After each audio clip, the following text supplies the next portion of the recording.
பொன்மனச்சம்மல் புரட்சி தலைவர் எம்ஜிஆர்,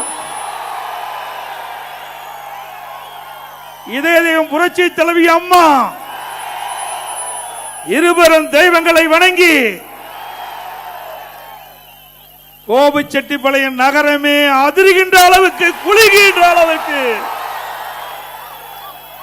எங்கே பார்த்தாலும் மக்கள் வெள்ளம் கடல் போல் காட்சியளிக்கின்றது.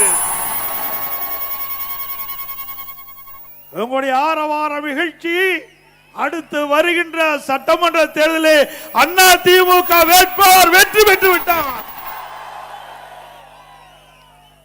யாரோ கனவு கண்டு கொண்டிருக்கின்றார், அந்த கனவை நொறுக்கிவிட்டீர்கள். உங்களுடைய எழுச்சி ஆரவாரம் எப்பொழுது தேர்தல் வரும் என்று எதிர்நோக்கி கொண்டிருக்கிறீர்கள். அடுத்த ஆண்டு நடைபெறுகின்ற சட்டமன்ற பொது தேர்தல் அனைத்து இந்திய அண்ணா திராவிட முன்னேற்ற கழக தலைமையிலே அமைக்கப்படுகின்ற கூட்டணி பெரும்பான்மையான இடங்களிலே வெற்றி பெறும். அதிலே கோபிச்செட்டிப்பாளையம் அதிக வாக்கு வித்தியாசத்திலே வெற்றி பெறும். 2026 சட்டமன்ற தேர்தலில் அண்ணா திமுக பெரும்பான்மை இடங்கள் வெற்றி பெற்று தனி பெரும்பான்மையோடு ஆட்சி அமைக்கும். இன்றைக்கு இந்த தொகுதியில் ஒருத்தர் எம்எல்ஏவா இருந்தார். நீங்க ஓட்டு போட்டு தேர்ந்தெடுக்கப்பட்டவர். ஆனா ஓட்டு வாங்குறதுக்கு உங்களை வந்து அணுகிறார். ஆனா ராஜினாமா பண்றதுக்கு கேட்டாரா? ஆனா அதை பத்தி கவலைப்படாதீங்க. அண்ணா திமுக ஆட்சி மலர்ந்தவுடனே கோபிச்செட்டிப்பாளையம் தொகுதி எடப்பாடி தொகுதிக்கு மேல வளரும். தமிழகத்திலே முதன்மையான தொகுதியாக கோபிச்செட்டிப்பாளையம் தொகுதி வருவதற்கு அனைத்து நடவடிக்கை எடுக்கப்படும். உங்களுக்கு நன்றாக தெரியும், இன்றைக்கு கோபியில் இருக்கிற ஒருத்தர், அவரை பற்றி சில செய்தி சொல்லி ஆகணும். இதில் என்ன, இது புள்ளி உரமா நீங்கள் தெரிந்து கொள்ள வேண்டும். கோபி சட்டமன்ற தொகுதிக்கின்ற வாக்காளர் பெருமக்கள் பொதுமக்கள் தெரிந்து கொள்ள என்பதற்காக எல்இடி திரையில சில செய்திகளை நான் வெளியிடுறேன். நம்முடைய எல்இடி திரையில தயாரா இருங்க. முதல்ல அத்திக்கட அவனாசி திட்டத்திற்கு எல்லா பல்வேறு கட்சி சேர்ந்தவர்கள் எல்லாம் நிகழ்ச்சியில பங்கு பெற்றாங்க. ஆனா இந்த தொகுதி எம்எல்ஏ அதுல பங்கு பெறல. அந்த காட்சியை எல்இடி திரையில பாருங்க.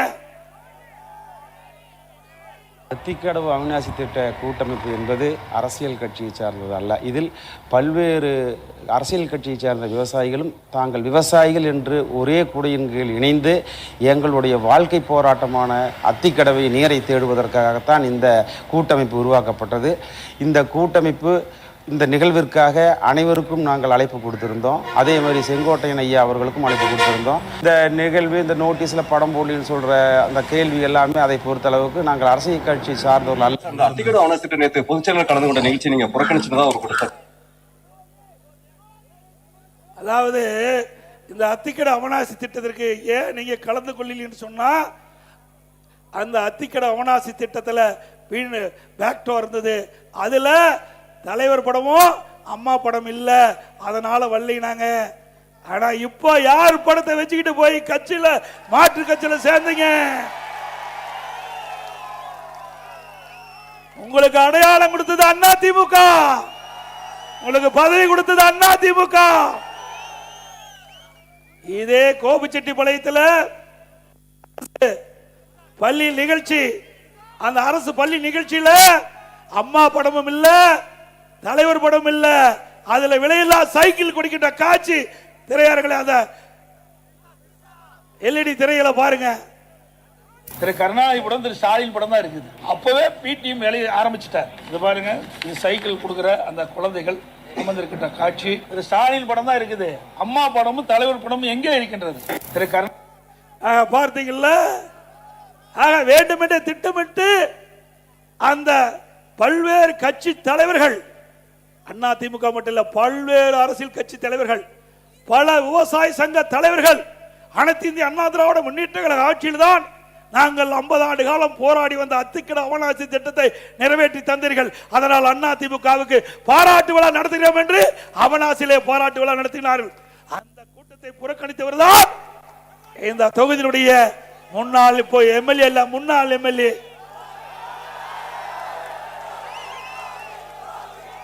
இவரா உங்களுக்கு நன்மை செய்ய போறார். எவ்வளவு கஷ்டப்பட்டு இந்த திட்டத்தை கொண்டு வந்து நான் நிறைவேற்றினேன். எதிர்கட்சிக்காரர்கள் நம்மை மதிக்கின்றார்கள். நம்ம கட்சியிலிருந்து தேர்ந்தெடுக்கப்பட்ட ஒருவர் நம்முடைய பொதுச் செயலாளர் கலக்கின்ற அந்த கூட்டத்தில் கூட கலந்து கொள்ளவில்லை என்றால் இந்த மக்கள் மீது அக்கறை கொண்டவரா? அதோட இன்னொன்னு, அண்மையில் ஒரு மாசத்துக்கு மீதி நினைக்கிறேன், அவர் நான் மனம் திறந்து பேட்டி கொடுப்பார். கட்சி கட்டுப்பாட்டை மீறி ஏற்கனவே வேறொரு இயக்கத்தினுடைய முக்கிய பிரமுகர்களை சந்திச்சார். அதே தவறு, அதையும் நாங்கள் கண்டுகொள்ளவில்லை. அத்திக்கட அவனாசி திட்டத்திலே பங்கு பெறவில்லை, அதையும் நாங்கள் கண்டுகொள்ளாமல் தான் இருந்தோம். அவருக்கும் உண்டான மரியாதையை நாங்கள் கொடுத்தோம். ஆனால் அவர் திருந்தல்வாடி அல்ல. அதற்கு மாறாக நான் மனம் திறந்து பேசுகிறேன் என்று சொல்லி இங்கே கோபிச்செட்டிப்பாளையத்திலே ஒரு பேட்டி கொடுக்கிறார். அந்த பேட்டியிலே அவர் சொன்ன செய்தி அங்க எல்இடி திரைக்காட்சியில பாருங்க. 10 நாள் என்னுடைய கருத்தை பிரதிபலித்திருக்கிறேன். இதற்கு ஒரு காலக்கெடு வைத்திருக்கிறேன். ஆக கெடு விதித்திருக்கின்றார். 10 நாள்ல எடப்பாடி பழனிசாமி இந்த இணைப்பை முன்னிறுத்தல் என்றால் நானே முன்னிருந்து நிறுத்துவேன் என்று தலைமைக்கு எச்சரிக்கை கொடுக்கின்றார். அப்படிப்பட்டவரை நாங்கள் எப்படி இயக்கத்திலே தொடர முடியும்? அப்படிப்பட்டவரை எப்படி இயக்கத்திலே தொடர்வதற்கு தலைமை அனுமதிக்கும் என்பதை எண்ணிப்பார்கள். மூத்த தலைமை கழக நிர்வாகிகளோடு கலந்து ஆலோசித்து தலைமைக்கு எதிராக பொது வெளியிலே பேட்டி கொடுத்ததுனால அவர் பதவியை விடுவித்தோம். அப்பொழுதாவது திருந்துவார் என்று பார்த்தோம். அப்பொழுதும் திருந்தபாடி அல்ல. பிறகு மரியாதைக்குரிய தேசிய தலைவராக விளங்கிய பசுமன் ஐயா முத்துராமலிங்க தேவர் நினைவிடத்திற்கு போனாங்க. அங்க போகும்போது அனைத்து இந்திய அண்ணா திராவிட முன்னேற்ற கழக அடிப்படை உறுப்பிலிருந்து நீக்கப்பட்டவரோடு எந்த தொடர்பு வைத்துக் கொள்ளக்கூடாது என்று பொதுக்குழுவில் நிறைவேற்றப்பட்டு தீர்மானிக்கப்பட்டிருக்குது. அப்படி பொதுக்குழுவால் அடிப்படை உறுப்பிலிருந்து நீக்கப்பட்டவர்கள் அவரோடு எந்த உறுப்பினரும் எந்த கட்சி நிர்வாகிகளும் தொண்டரும் அவளோடு தொடர்பு வைத்துக் கொள்ளக்கூடாது என்று பொதுக்குழு தீர்மானம் நிறைவேற்றப்பட்டிருக்குது. அப்படி இருக்கின்ற பொழுது அந்த பொதுக்குழு தீர்மானத்திற்கு எதிராக அவர் நீக்கப்பட்டவரோடு அந்த நினைவிடத்திற்கு செல்கிறார். பிறகு வேறு என்ன செய்ய முடியும்? தலைமை கழக மூத்த நிர்வாகிகள் அழைத்து பேசி அவர் இனி இந்த இயக்கத்தில் தொடர்வதற்கு லாக்கற்றவர். அதனால அவர் அடிப்படை உறுப்பினர் நீக்கி இருக்கிறோம். ஏதோ எடுத்தோம் கவித்தோம் அல்ல. ஆனால் அவர் வேண்டுமென்றே திட்டமிட்டு கிட்டத்தட்ட 2-3 ஆண்டு காலமாக இயக்கத்துக்குள் இருந்து இயக்கத்திற்கு எதிராக செயல்பட்டவர், இயக்கத்துக்கு துரோகம் விளைவித்தவர். அதனாலதான் அவர் இன்றைக்கு அந்த அதிமுக நீக்கப்பட்டிருக்கின்றார். அது மட்டுமல்ல, இன்னொரு செய்தி, இந்த நீக்கப்பட்டவர் திரு வைத்தியலிங்கம், திரு ஓபிஎஸ் எங்க கோபிச்செட்டிப்பாளையத்தில் அவர் ஒரு கூட்டத்தை போடுறாங்க. அந்த கூட்டத்தில் திரு வைத்தியலிங்கம் அவர்கள் பேசுறார். அந்த காட்சியும் இந்த எல்இடி திரையரங்கில் பாருங்க.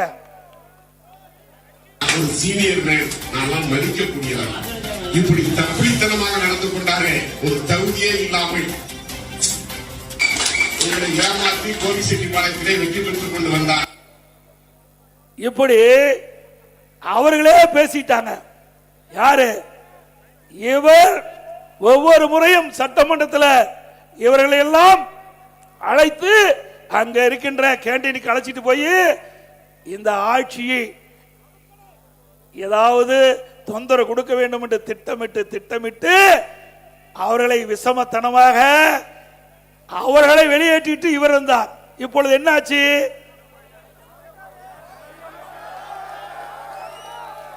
என்னைக்கு நல்லது செஞ்சா நல்லது நடக்கும், கெட்டது செஞ்சா ஆக இந்த இயக்கத்திற்கு யார் துரோகம் செய்கிறார்களோ அவரெல்லாம் ஆண்டவன் பார்த்துக் கொள்வான். யார் பார்த்துக் கொள்வார்? நம்மை பொறுத்தளவு திறந்த மனம். அனைத்து இந்திய அண்ணா திராவிட முன்னேற்ற கழகத்தை பொறுத்த வரைக்கும் உங்களில் ஒருவனாக இங்கே இருந்து பேசிக் கொண்டிருக்கின்றேன். நான் இன்றைக்கும் தொண்டன். இங்கே இருக்கின்ற ஆயிரக்கணக்கான பேர்ல நானும் ஒருவன். இவரை போல சுயநலவாதி நான் அல்ல. இந்த இயக்கத்திற்கு எவ்வளவு சோதனை, எந்த இயக்கத்திற்கும் இல்லாத சோதனை. பொன்மனச்சம்பல் புரட்சி தலைவர் எம்ஜிஆர் காலத்தில் சோதனை தொடங்கப்பட்டது. அந்த சோதனை வென்று முதலமைச்சரானார் புரட்சி தலைவர் எம்ஜிஆர். அவர் மறைவுக்கு பிறகு அண்ணா திமுகவுக்கு சோதனை. மாண்பு அம்மாள் அந்த சோதனை வென்று தமிழகத்தினுடைய முதலமைச்சராக வந்தார். அதே போல இப்போ இருக்கின்ற சோதனை வென்று உங்களுடைய மகத்தான ஆதரவின் பேரிலே அண்ணா திமுக கூட்டணி வெல்லும். அண்ணா திமுக ஆட்சி அமைக்கும். அனைத்து இந்திய அண்ணா திராவிட முன்னேற்ற கழகம் 2026 சட்டமன்ற தேர்தலிலே பெரும்பான்மையான இடங்களிலே வெற்றி பெற்று ஆட்சி அமைத்தல் முதல் கோபிச்செட்டிப்பாளையத்திலே வந்து வெற்றி விழா கொண்டாடுவோம்.